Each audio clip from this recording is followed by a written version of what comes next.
Okay, let's introduce our speaker for this morning, all the way from sunny Liverpool. Sunny Liverpool.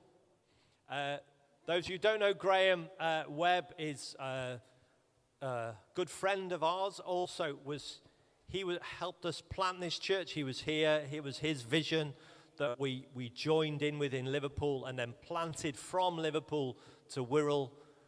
Graham is a great encouragement to us. He heads up the regional team for Christ Central in the northwest, so he is, sort of oversees us as well, sort of.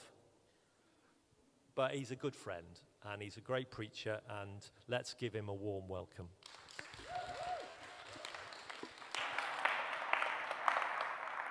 Wonderful. Good morning. That's boomy, isn't it? We're going to talk today about elders. And I'd like us to look at 1 Peter 5. It'll go up and we'll just leave it up the whole time. But to the elders, what do you notice about the word elders? Plural. Nearly always plural in the Bible. To the elders, presbyteros. Where you get the word Presbyterian. So a Presbyterian church believes in a plurality of elders. That's one of their distinctives. I was saved in a Presbyterian church in America many years ago. To the elders among you, I appeal as a fellow elder. So Peter's writing this. He's an elder. And so there it does say elder singular, but that's very rare. And a witness of Christ's sufferings who will also share in the glory to be revealed. We're talking about elders today, but I want you to know that being an elder means you should be the best servant. You just should be. Jesus is the chief shepherd, the chief elder, if you like. He's the chief pastor of all God's family, but he's also the one who says, I did not come to be served. He's the King of Kings. He did not come to be served, but to serve and to give his life a ransom for many. And you see the word here, the elders, Peter's saying, being an elder for him included him having to suffer. Christians do suffer, but often it's the leaders who suffer the most. I was just listening to the Chinese house church, and it was talking about how they have to be careful to stay away from the Chinese police that have many rules for churches, even house churches. And so they try to meet in secret and things. But if the police do come, they always arrest the pastor. The pastor is the one who goes to prison. The pastor is the one who stays in prison. It was like that in the New Testament too. If you can take leaders from God's people, the church will stop its momentum. The devil knows that. The devil knows that. So it's important that we raise up elders, we raise up leaders. And when 25 years ago we were believing God, he said to us, Liverpool. We'd been in Manchester. We'd been doing an amazing work in Manchester with a big team. I wasn't the lead guy there. I was supporting someone else. And we had a vision to plant 20 churches, and we got up to 6. And we named them all Family Church a long time ago. This was 30 plus years ago. And so the South Manchester Family Church, Stockport Family Church, Bolton Family, they've all changed their names pretty much now. Bolton Family Church, Warrington Family Church. And we got up to 6, Salford Family Church. And then I felt God call us to Liverpool. We felt God say to us, Liverpool. And that was 25 years ago. And when we moved to Liverpool, after being together brilliantly with another lead elder, there was a bit of a division. He didn't want us to go. Now, who do you obey at that point? Do you say, okay, well, if you don't want me to go, I'll stay? Or do you say, well, God, I think God's told me to go, I've got to go? So I left after, I would say, 5.5 great years, 1.5 slightly tension years. That happens in leaders. If you look at King David's life, not this David, if you look at King David's life, you'll see he had some mighty men in his team. That doesn't mean there weren't mighty women as well, but his team included some mighty men. Do you know what they did to each other, these mighty men? Some of them killed each other because they were mighty. And if they had arguments, they had swords. Now, we don't tend to kill each other in church, but division or multiplication, you can spin it one way or the other, does happen. And I'll tell you what, the amazing thing for Charlotte and I as we moved to Liverpool was Dave and Nikki coming and encouraging us and saying, we're with you. Mark and Mary came and said, we're with you. A guy came back from Brighton to Garston called Dave Souther, said, we're with you. And it just starts to build a new team. But for, I would say, years, I still felt that I had left under a cloud and I was still under a cloud. It was almost like a spiritual heaviness was on me. And the guys with me would laugh and go, no, you're fine. But I felt that heaviness for the first 8 years of being in Liverpool, and then it lifted off me. That happens in church life. There's an amazing dynamic in the New Testament of these two people called Barnabas, who went and got this weird guy called Saul of Tarsus, who was also known by his Greek name as Paul. Paul the Apostle he became. And Barnabas helped raise Paul up, but then they were on mission together, did some amazing things for an amazing period of time, but then they had a disagreement. And Barnabas goes in one direction with John Mark, and Paul goes in another direction with Luke and Timothy, Titus, and other guys who join him later. And Paul and his team pretty much write the whole New Testament. Except, you think, well, what happened to Barnabas? Well, Paul mentions him again later, so it sounds like they actually were good together again. But John Mark, do you know what he wrote? It's called the Gospel of Mark. So both teams were very fruitful. God does that. He multiplies us. Sometimes we love being together, but God says you've been together for a good season, it's time to move on. We had plurality of elders in Liverpool. Who do you think my first elder was with me in Liverpool when we appointed elders? King Dave. And I have never been served so brilliantly and seen such a hard-working soldier, man, warrior of God with me. And when we'd been coming to the Wirral for a while, there was no one else we wanted. We all said, Dave, and Nikki, obviously, please move to the Wirral. We want you to plant the church in the Wirral. But that meant the two elders went into two directions. Sometimes two directions is easy and wonderful. Sometimes two directions is hard and you feel under a cloud. It was wonderful to have Dave leading the Wirral. It was wonderful because actually we continued to be elders together of Liverpool and the Wirral, and then eventually that's undoable as both churches were growing.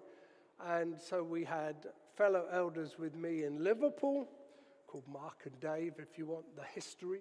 And then over here it was Dave and Chris Butterworth. And they were together for a great season and built this amazing work and got this amazing building. And then the two of them started to move in different directions.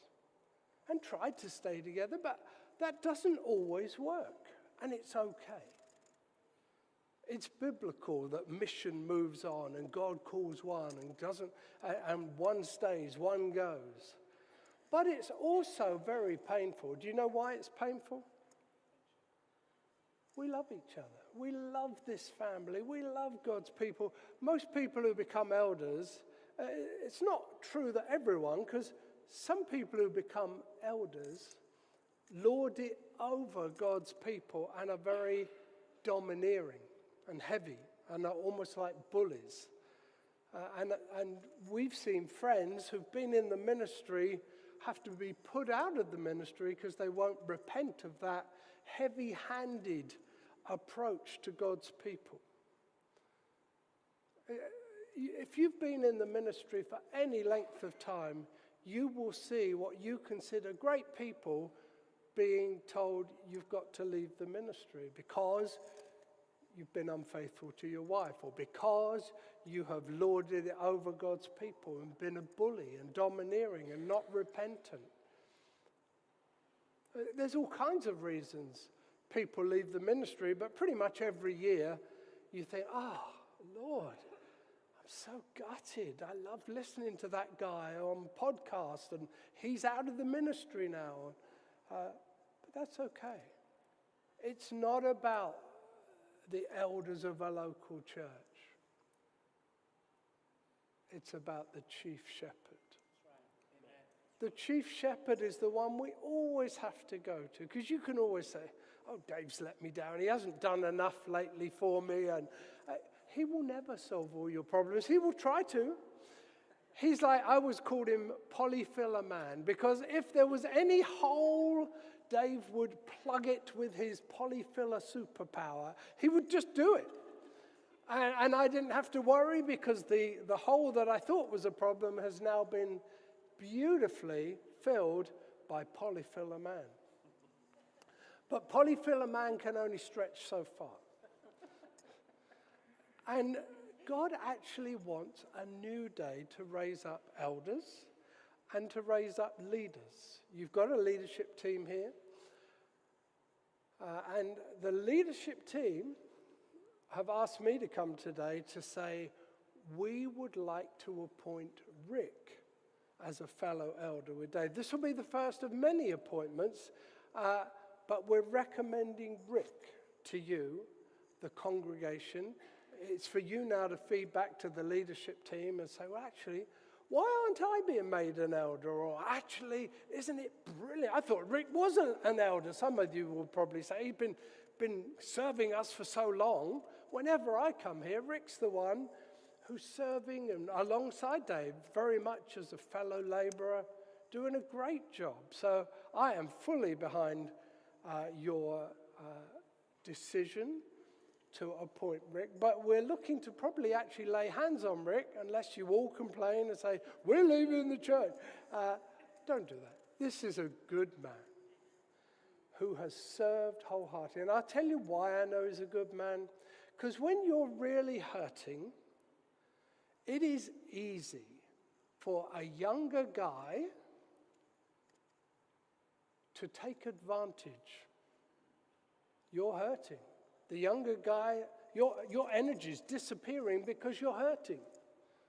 Dave never took advantage of me when I was hurting, as I'd left Manchester under this cloud, I'm calling it. By the way, 20 years later, the two of us got together, Manchester, Liverpool, and cried. I cried when my friends said they were my best years in ministry. You see, we're meant to be ongoingly forgiving each other, loving each other, wanting the best for each other. But it is important that we surround the leader here, Dave, with a team and an increasingly big team, because otherwise he'll wear himself out for you, because he's that kind of good man. He just is. You are so blessed to have him and Nikki. They will both pour their lives out for you. They love God's people. That's the best quality for me of any leader. They love God's people. They can't believe they're leading God's people. Can't believe they're one of God's people first. But then second, I can't believe I get to lead God's people and care for God's people and encourage God's people and pray for God's people. Rick's exactly the same. He's always looking to serve. So in 3 months' time, we want to lay hands on Rick. But we would love your feedback. We'd love to hear the feedback. This is great. Why didn't it happen sooner? Those kind of words would be wonderful. It's okay, by the way, when we've just appointed an elder in Liverpool recently, one of the comments was, I'm happy for him to be, why am I not being made an elder? And that's a good conversation, actually. Doesn't mean there won't be more elders. By the way, we believe the Bible teaches that elders are to be godly men, but leadership is to be godly men and women. Your leadership team has got godly women on it. Danielle, Nikki, and someone else I've forgotten. Maybe not. No other women. Okay. It's an amazing thing to raise up leaders. So look what it says in 1 Peter. To the elders among you, I appeal as a fellow elder and a witness of Christ's sufferings, who will also share in the glory to be revealed. Be shepherds of God's flock that is under your care, watching over them, not because you must, but because you are willing, as God wants you to be, not pursuing dishonest gain, but eager to serve, not lording it over those entrusted to you, but being examples to the flock. I would say Dave and Rick are both fitting all those qualities, shepherds of God's flock. But don't forget, they won't serve and fill all your needs. You don't pray to them. Don't think, I need them. They're here to serve and to serve the church and to care for the flock, God's family. But you keep going to the chief shepherd. He's the solver. Charlotte likes to say in our household she's the best solver because she can take things to bits and sometimes put them back together again and make them work if they were broken. Sometimes they weren't broken and she wanted to just make them slightly better, like our microwave. She put graphite in it for the hinges and then the microwave exploded. She is the best solver. Even our granddaughter says, let's pretend you're not the best solver and that I am. So she thinks Rara, Charlotte, is the best solver in the house, which she is. But actually, there's a better solver, the chief shepherd. Keep going to the chief shepherd. Doesn't mean you can't approach the elders.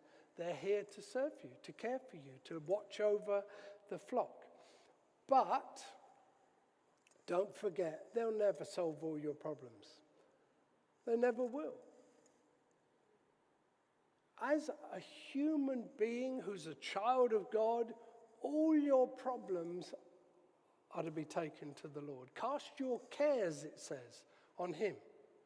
Cast your cares, your anxieties. I heard someone preaching the other day and they said, when you're praying, and that's you talking about all your anxious thoughts out loud with your eyes shut. That's what praying was, his definition. And I thought, actually, I'm a bit like that when I pray. Lord, I need help with this. And he's the best solver. Keep going to God. He's the chief shepherd. This is his church. The church always is Jesus' church. All over the world, God has a plan for reaching planet Earth, and this is it. His intent was that now, through the church, the manifold wisdom of God should be known to the rulers and authorities in the heavenly realms, according to his eternal purpose. It's God's plan to have churches all over the world. Some are having to hide, like in China, in house churches. My friends have got saved in house churches in Iran and then had to flee Iran because they've got saved and their Muslim brothers or sisters have said, get out. It's our duty to kill you. Go. It's horrendous what's happening, but God's plan is always the same. He wants churches, little fellowships, big fellowships of God's people, his family all over the earth. It's remarkable. And it's every ethnicity, every language. It's such a privilege just to see the flags here, which I presume means that we have someone from South Africa, Ukraine, someone from Britain, I don't know, and from Ireland and France and Iran, and I won't go all the way down. So it is good to have nations here, but it's just a touch of heaven.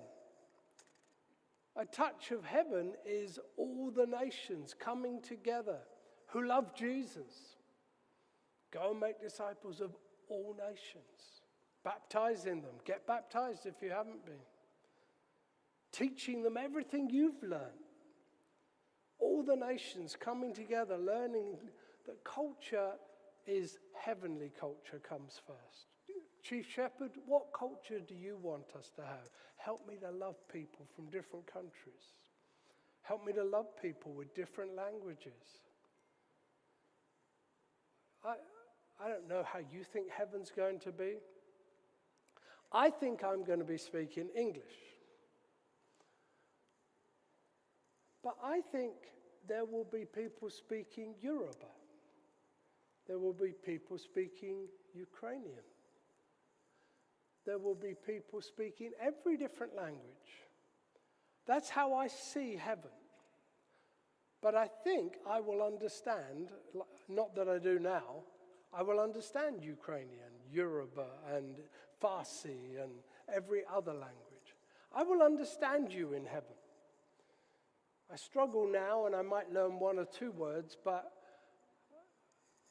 in heaven, I think I will be like Acts chapter 2, where they heard these tongues, but it was the gift of tongues, yes, but it seemed like it was the gift of hearing too, because they were hearing in their own language. I don't think we're all going to speak Hebrew in heaven. Is that what you think? We all get the same language? Maybe we do. It doesn't say that in the Bible. It doesn't say he's going to wipe out the nations. It says he's going to gather the nations and the languages. It doesn't say he's going to wipe out those languages. I think we will understand each other. I wish I could do that now. I love trying to learn French at the moment, but I'm not very good at it. So Chantel tries to help me, but my only real French to Chantel is bonjour, lentement, s'il vous plaît. That's all I can say, slowly please, and maybe I can work out a word or two. In heaven, I won't have to do that. I think Chantal in heaven will choose. She can go English or French. Brilliant French by David at the front here. May we. That is also English. May we? May we have more elders in this place. See, it works both ways. May we have more leaders. I think this is going to be like an avalanche. I've seen it that way. That as we appoint one elder, it will be the beginning of more elders, a big eldership team. And as we appoint one elder, I believe we're going to see the leadership team grow. There's many of you on rotas already. When you're on a rota, you're a potential team leader. Did you know that? Because you're starting to train already in that very gifting. It's so helpful. If you're not on a rota, please say, what can I do? How can I help? Because we are God's family together. And we come to the chief shepherd in everything. But we also recognize we need leadership.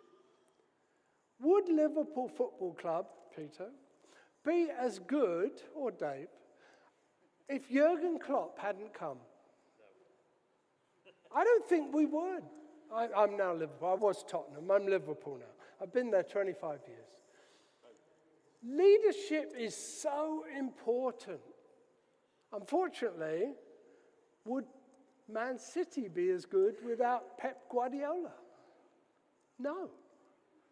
Leadership is so important. But have you noticed what Pep Guardiola has done? I realise the ladies are like, where's my knitting? I didn't bring my knitting today. I'm so sorry. Whoa, Rick. Rick told me to say that. He did. I realise I'm turning off the half the audience who couldn't care less about football. And I realise not all the guys like football. However, Guardiola, I'll just finish with this. 2 other people in the Premiership were on his football team and are now managers of Burnley and Arsenal. And they play with his style. He has discipled them. That's what these men are to do, to make disciples. But they're not meant to be alone. We're all meant to make disciples. Whatever we've learned from the chief shepherd, we're meant to tell other people. Share whatever you've learned. It's so wonderful when you learn something from Jesus. Don't keep it to yourself. Give it to someone else. Share it with someone else. If you've learned how to pray for the sick, show someone else and say, look, let's go and pray for Dave. He's got a bad back right now. That's why he's standing in that weird way like that. It's not a new stance for him. His back's bad. Someone who knows how to pray for the sick, please pray for your elder. So I want to just commend Dave, first of all, and then Rick as well, to be fellow elders together, which we're going to do in May, but we need your feedback. Are you happy with that? This is what happens when you get a multiplication in your team. You start to multiply other things. Dave having to be the only elder actually carries quite a responsibility that maybe you just don't get. So he needs more help. He needs fellow leaders with him. So it's not him alone anymore. As an elder, he needs an eldership team. And this will be the first, having 2. It'll become 3. It'll become 4. You're a big church. This is influential, this building. And you're influential. Don't despise the fact that you're looking at the fellowship thinking, we should be bigger by now. It's remarkable. There's something big just having lots of nationalities together. Lots of young people, lots of older people. That's amazing. Different cultures mixing together is amazing. It's so easy to fall out with each other if you're all from exactly the same culture, but if you're from different cultures, you can really misunderstand each other. So you want to always be thinking the best of each other. I've got another person in the church. These things weigh on me, but Dave will have his own list. So what I'd love you to do today is not come and say, who's on the list, Dave? I don't want you to do that. I don't want you to do that. I want you to say, Dave, is there anything I can do to help? Dave will immediately say no. Ignore that. Ask him again repeatedly. Is there anything I can do to help? It's always easier for him to do it himself because he's good at most things. But that wears him out.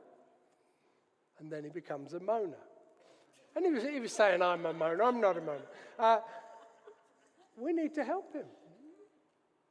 This is the season for him to start to see an emerging leadership that flows well together. I believe the beginning of that is having Rick alongside him, as well as to the leadership team, as well as all of you. But it's so good to be a Christian who just thinks, I'm not going to be unforgiving. I'm going to be full of forgiveness because the Lord has forgiven me. Now, I've talked a lot about God's people, the church, local church. It is so vital to be a part of a local church, a living stone, joined to the very fabric of all that's happening here for the season that you're here. Some of you will be here 20 years. Some of you will be here 2 years. get stuck in however long you're here. And then, if you leave here, get stuck in again to another local church. This is the worst thing I see. I meet lovely Christians who are loose rubble. They're not living stones joined. They're still God's people. I'm sure there are God's people who don't go to church. I'm sure there are. But I tell you what, the people who are on fire for God usually are living stones in the local church. I've never met anyone who doesn't belong to a local church who's on fire for Jesus. It's God's plan. It's his wisdom that he wants to show the demonic realms, the rulers, the whole world, this is my plan, these people. Really? This is your plan? They haven't got guns, they haven't got swords. How can they be so militant and kingdom forceful? Because we know the King of Kings, the chief shepherd, who tells us to actually take ground by loving people, take ground by forgiving people, take ground by serving people, take ground by knitting together and learning to somehow fit in. Now, it doesn't mean you can't say, actually, I'm struggling in some areas. Could I be in a different home group? Could I be in the worship band? Or is there any training for me? I'd like to learn how to help on the PowerPoint desk. Whatever you need, please talk to people. Don't always talk to Dave and Rick. Talk to the leadership team. Talk to the people in charge of the PowerPoint, if it's the PowerPoint. You don't need permission. You're part of God's family. But it is important that you feel, actually, I've got a voice. Everyone in a family wants to be heard. If you're the youngest in the family, often you're the loudest, because everyone else already had a voice and you're the youngest. So you had to shout that little bit louder. If you're the oldest in the family, maybe you take it for granted that you're allowed to kind of be in charge and boss everyone around. I don't know. But we're a different sort of family. We're a family made up by the chief shepherd. And he wants us to build a family together the way he builds. And his way of building is remarkable. He doesn't just say he builds the church, but he blesses it, he multiplies, he pours out grace. He continually reminds you that actually he's in charge and has plans for you. He continually encourages you, be filled with the Spirit. Father, Son, and Holy Spirit are for you. But he says local human beings are vital in this plan too. Elders, leadership team, men and women, each of you playing your part. It's an amazing thing. I hope that you're sitting there thinking, wow, I'm one of God's people, thank you. I cannot sing Amazing Grace and not think, wow, why did you save me? Why? Thank you. But I also hope that you're sitting there thinking, thank you that I'm part of a local fellowship, a local church. I'm a living stone. I belong to this family for this season. Lord, I'm yours. You tell me where you want me, but I'm here for now, and I'm going to fully get invested, involved, and be a part of making this family flow well. There'll be all kinds of reasons why you might be a bit offended or a bit disappointed or a bit hurt. The Christian life is full of disappointments, hurts, and we're encouraged, get up, persevere, run the race with perseverance, marked out for you. You think, well, why did you mark my race out like that? I didn't like getting hurt there. We don't know why our amazing chief shepherd marks out the race the way he has for each one of us. But we do know his overall big plan is his wisdom is be involved in local church. love not just God's people, but God's church. And I don't mean just love this one and hate the other one down the road. That's ridiculous. They're God's people too. Love God's people everywhere. You can go anywhere on the earth, you'll find God's people. And you will find a bond with them because you've got a relationship with the chief shepherd. So it's a remarkable thing. We don't deserve to be God's people. We don't deserve to be in his church, but we are. So I'd love us to, let's rise, let's get up, let's thank God. Let's all pray together and just thank God where you are. I'd love it if Graham, I'd love it if we could just worship. But let's pray out loud together first.